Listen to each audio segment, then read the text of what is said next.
Chairman గారేంటి, EO గారేంటి, JEO గారేంటి, పోలీస్ హెడ్ ఎస్పీ గారి పాత్ర ఏంటి? వీరి మీద మీరు ఏమైనా యాక్షన్ తీసుకున్నారా? తీసుకునే ప్రయత్నమైనా చేశారా? ఎస్పీ గారిని మాత్రం ట్రాన్స్ఫర్ చేశారు. బదిలీ ఈజ్ నాట్ ఎన్ యాక్షన్. ఇవాళ కావచ్చు రేపు బదిలీ అవుతారు, రేపు కావచ్చు ఎల్లుండి బదిలీ అవుతారు. శాశ్వతంగా అక్కడే ఉన్నాడు కదా ఎస్పీ.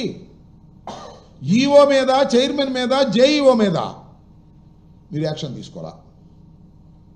సరే, that is left to you, మీ ఇష్టం. దాన్ని క్రిటిసైజ్ చేస్తాం, దానిలో తప్పుల్ని మేము ప్రజల ముందు ఎండగడతాం. ఇది కుట్రపూరితంగా మీరు చేస్తున్నారు. ఇక్కడ ఏంటి కుట్రపూరితంగా చేస్తారు రాంబాబు గారు? వాళ్ళకేం సంబంధం అండి, కుట్ర ఏంటండి అని మీరు అనుకోవచ్చు. మళ్ళీ పవన్ కళ్యాణ్ గారి స్టేట్మెంట్ గురించి నేను తర్వాత మాట్లాడతాను, ఆయన ఇచ్చిన స్టేట్మెంట్ ఏంటనేది. చంద్రబాబు నాయుడు గారు వీరి మీద యాక్షన్ తీసుకోవాలనేటువంటి తలంపు ఆయనకి లేదు. వారే తప్పు చేశారని తెలుసు. ఎందుకంటే పాలసీ డెసిషన్ ఏదైతే టోకెన్లు డిస్ట్రిబ్యూషన్ కిందే చేయాలని నిర్ణయం తీసుకున్నది ఈఓ, చైర్మన్, జేఈఓ. దానివల్ల ఇది జరిగిందని ఆయన చెప్పాడు. వారి మీద మాత్రం యాక్షన్ లేదు. ఎందుకు యాక్షన్ తీసుకోలేదు అంటే ఈ ముగ్గురు ప్లస్ ఎస్పీ, ఈ నలుగురు కూడా చంద్రబాబు నాయుడు గారు కావాలని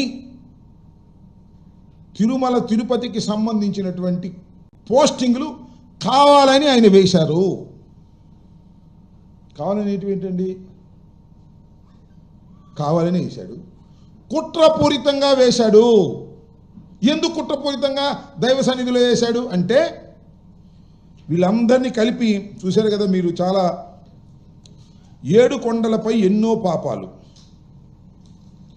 ఎన్ని పాపాలు చేశారు అని టీటీడీ ఈఓ ధర్మారెడ్డి గారి మీద విచారణ, విజిలెన్స్ విచారణ.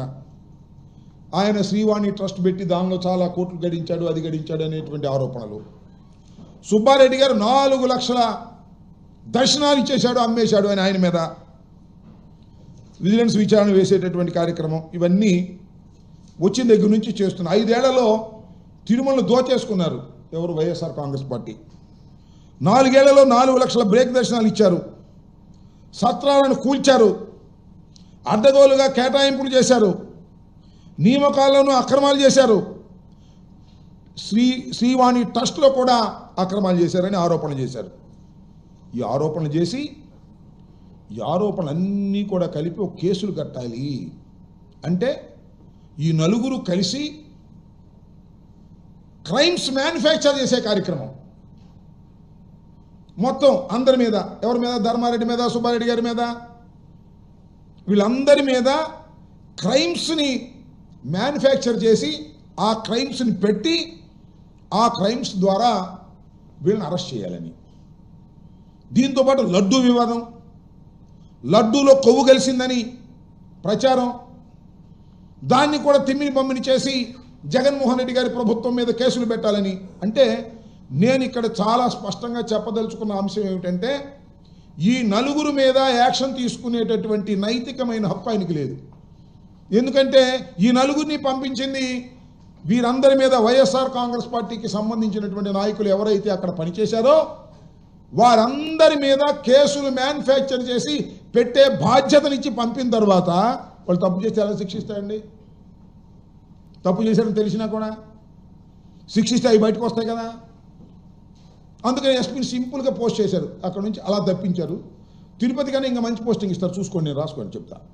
తిరుపతి కన్నా మంచి పోస్టింగ్ ఇస్తారు, ఎందుకంటే ఆయన సేవ చేశాడు కదా అక్కడ, ఎవరికి? ప్రజలకు కాదు. మా చెవిరెడ్డి భాస్కర్ రెడ్డి మీద ఫాల్స్ కేసు పెట్టారు కదా, ఫోక్సో కేసు. సరే, అఫ్ కోర్స్ తర్వాత కంప్లైంట్ వచ్చి అన్యాయం అక్రమం అన్నాడు, అది వేరే విషయం.